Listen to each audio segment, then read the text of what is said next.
Hey guys, let's answer some questions. The first question is related to new job spells, find job spells, whatever you want to call them. So, it's been 6 weeks and I still haven't found a job. Do I need a new spell?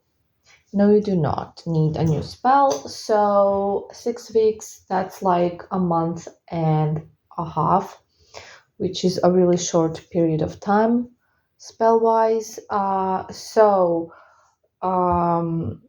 if it is in some sort of, how do you say it? If it's some sort of a job that's not like, if you're looking for a specific job that's not that easy to get, it will take you longer than a month. So it's gonna take you like 2, 3, 4 months, something like that. Um, if the job you want is, more available, then it will usually work within a month. So in most cases, it will work after 4 weeks. So like 4 weeks is the most common period for job spells, but it can be longer, and like a week and a half is really short. You do not need a new spell. The spell is still going, so the spells don't expire that quickly unless they're glamours and road openers. This spell is still going, okay, and you will find a job for sure. They never fail. Okay, so moving on to the next question. It was about a glamour spell that I just mentioned. So um, I can't say exactly what it was about because of, just privacy reasons, although no one would really know. But um, so I'm gonna put it like this. Can glamour spells be used for a certain purpose to change a certain body part? So, no, glamour spells are meant to enhance your attractiveness by enhancing how magnetic and attractive your energy is. So, just having more magnetic energy makes you look more attractive as well, because we are energy, We are energy. We are not like our body, only our body. We are our body as well, sure, but we are primarily energy. So glamours make you more attractive. They work on your energy. They also can just make you prettier, even like physically, because they do tend to, the way I do them, they tend to give you ideas on um you know uh making your appearance better, so actually doing some actions to make it better. And they can be used to slow down the aging process and things like this, but to specifically change a part of your body, no, no, that is not how glamours work. So glamours are to glamorize you, to make you appear more beautiful to others and more attractive, more magnetic, because your energy will be more magnetic. um they need to be repeated monthly. They last up to 2 or 3 months, but for best results, monthly is recommended with them, as well as with road openers. Other spells, they last long, so you don't need to worry.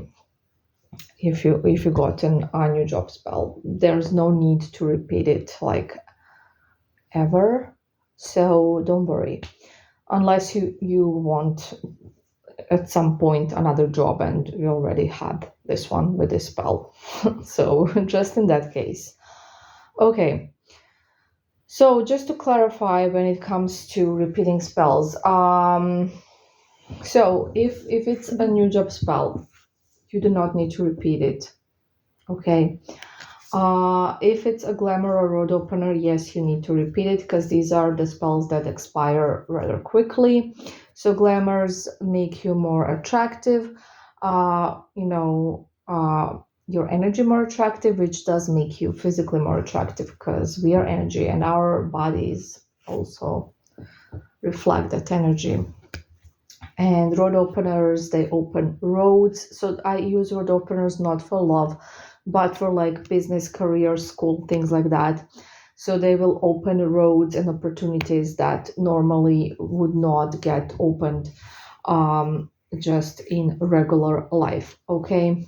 So those are the two spells that expire the fastest.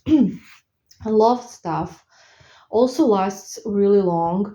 The reason why it needs to be repeated in some cases, and the reason why you need different types of spells, this depends on your situation and your target. If you have a stubborn target, then the spells need to be repeated, maybe if it's really stubborn, until the target gets less stubborn. Let's put it that way. And the different types of spells, also depending on a situation, because we need to target different things that were wrong and that need to be adjusted so you can have your person back. If it's an easier situation, then I usually will not repeat. In that case, you will be advised to just wait.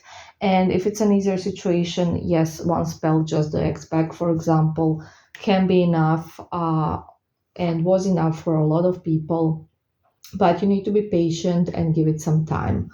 Okay, so spells just need time. It needs time for the energies to change. It needs time for your target to basically come back. It takes time. It's not just like that. So I hope I've kind of answered those questions. Now, what else did they have? Oh, what is the difference between cleansing and blockage removal? This is the question I get quite often. So I do think I already answered it, but just for those who haven't heard that audio, because I think it was a while ago when I answered it, I'm pretty sure there's an audio that's called my spell work or some my spells or something like that explained. So it's probably there, but basically cleansings or clearing the airs and spells like that are used to clear up negative energy. So negative energies between you and your target. If you broke up and there was it was a bad breakup and there's some resentment left and things like that, then we will cleanse. They can also be used just to cleanse a person. So or you can get one just to cleanse your ex. So not like the relationship between you, but just like cleanse the energy of yourself or of the person, which it's a really good thing to do if you feel you need it. There are some reviews about cleansing spells as well, used just for for one person, so not to cleanse our relationship. And blockage removals are, as the name says, blockage removals. So they remove blocks. So if there are some reasons why your ex doesn't want to come back, for example, if something's blocking them, usually it works better if we know the blocks and we can see them in a reading, for example. But even if we don't, if we just do a general blockage removal, it will be good to do. So any reason. It can be they're in another relationship. It can be they are I don't know, having some issues and they don't think now is a good time to be with you. Things like that. I can't really give you specific examples because I don't want to use examples from clients too much. So I guess you understand. Basically, they remove blocks. Okay, so And then again, the skull spell is mind work. It's to change someone's mind. It works on the mind, not on the heart, not on the emotions, but on mind. Because quite often, you know, people will have emotions, and that will not be the issue. You know, they will love you, but they will decide that it's better they're not with you for some reason. And then it's like their decision, right? They decided this with their brain, with their mind. So changing their mind is in order in this case. Okay, I hope that's sort of clear. So the next question is was a bit weird for me when I got it, but I do understand it. So, okay. This person asked me, how do you go in front of your angel and not be scared as hell? And I asked, why should I be scared? And they responded, it's an angel. Like, why wouldn't you feel fear around them? Okay. So this is actually really long for me to answer. You know, people tend to ask me if I'm not scared to do magic, if I'm not scared to be a witch, because a lot of paranormal stuff happen. Yes, they do. Even with tarot, paranormal stuff happen. So, okay. So when I was really young, when I was a kid, I always had, you know, let's call them powers. I don't know what else term to use. Sorry, I don't want to sound like I'm a superhero or something because I'm not, but you know what I mean. Abilities, I guess maybe I always had abilities. Okay, I always had abilities, and I was aware that I'm not like other kids and that I'm not like an ordinary person. Again, ordinary, not being used in a disrespectful way. Uh, but I just don't know what other term to use to kind of. I was different. Okay, let's put it that way. I knew I was different. And yes, when I was a kid, I was very much afraid of these things because, you know, like I said, paranormal things have been happening to me since I was a child. Let's call them paranormal again.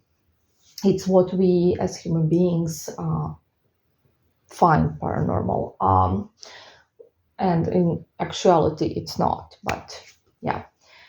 So yes, I was very much scared. I was actually so afraid that I was like not developing on purpose um, myself in that direction because I just wanted to be like a normal person, an ordinary person. That's what I wanted to be when I was a child. I wanted to be like ordinary, normal. I didn't want to be who I was, which is always wrong because you should be who you are. But you know, I was just, you know, also my parents didn't approve, they didn't like it, and they wanted me to not go there basically. So I was very much scared. I think mostly because, you know, of my parents, how they raised me to be scared of it, and you know, society and everything, and it was just considered not normal and weird. And yeah, I was, and yes, and I was scared of just the events as well, the paranormal events. They did freak me out a lot. And then when I was young, when I was a teen, I was still scared as well. And then one day I just crossed the border and started practicing for real, for real, for real. And it was at the time when I just let go of any fear. um, and of course this was a karmic event that basically made a switch in me, and I was just free from fear and I stopped being scared of it, and I'm just not basically. um, I did not start working with, how people call her, my angel. I did not start working with Jophiel um, you know, when I started practicing. In the beginning, I only worked with my energy, and later I got to know Jophiel. But I was never scared of her. and I'm not scared of her. And she's nobody to be scared of. She's really nice, and a lot of you have connected with her as well and made a connection with her. So you know that there's nothing to be afraid of.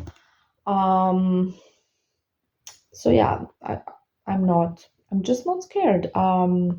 Also, it's a lot of experience. And yes, I was scared in the beginning, like I said, when I was just, and because of this fear, I was rejecting my calling, which, out of fear, we often miss out on the stuff that we shouldn't be. So keep that in mind. Fear is pointless. Okay, I'm gonna say it like that. Fear is pointless.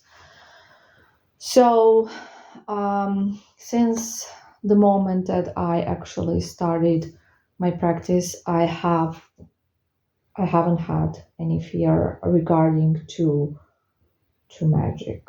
Um, so I guess that's the answer. I'm just not afraid, and I do experience weird stuff almost on a daily basis.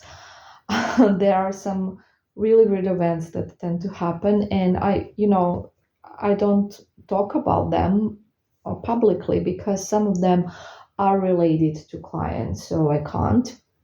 Some of them are related to the client's past ones, so again, I really can't.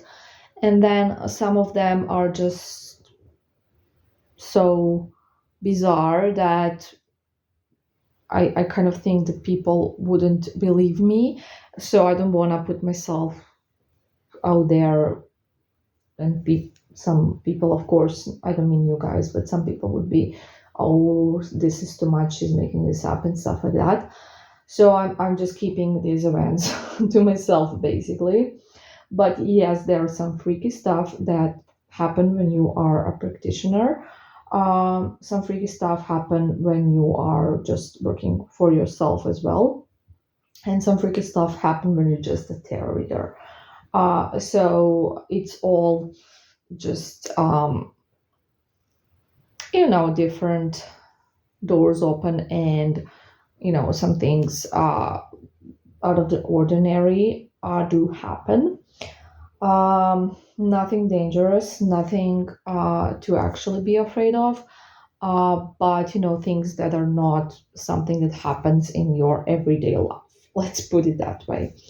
And I don't get scared. I'm number one with all of the experience that I have, which is 20 plus years. I'm pretty much used to it. But my reactions are more like surprise and excitement even, and like just being what, how, things like that, but not fear. So yeah, that would be my explanation about the fear thing. I don't have it, but I do get surprised, I guess that's the right term. um in my spell room, and one of you knows this, but I do sometimes even objects appear that are not mine. So yeah. um Anyways, it is weird. You just don't have an ordinary life when you are a practitioner, and you're just not like a regular person. Again, regular, I'm using the term because I don't know what other term to use. I don't mean it in any bad way. um you're just different, I guess that would be a better term. And that's normal, that's normal to me. Let's put it that way, to try to explain it better. For me, these type of things are normal, and they're not something that freaks me out. They're just like, yes, I know they're weird, and yeah, they're weird when they happen to me as well. But they are a part of my life. Let's put it that way. So, I think that, people who are not practitioners also, sometimes some of them will experience some of this, as we call them, paranormal stuff. So, paranormal stuff are not that rare, guys. And yeah, they're not that rare. And you shouldn't be scared because, there's nothing scary about it. Nothing scary about it. It just seems scary from our existence at the moment. It just seems weird from our existence at the moment. But in the big picture, it's pretty normal, I think, and pretty regular. So I think those are all the questions I had for today. I hope everyone's doing great. Again, I'm hoping you're somewhere where it's cooler than here. And yeah, bye.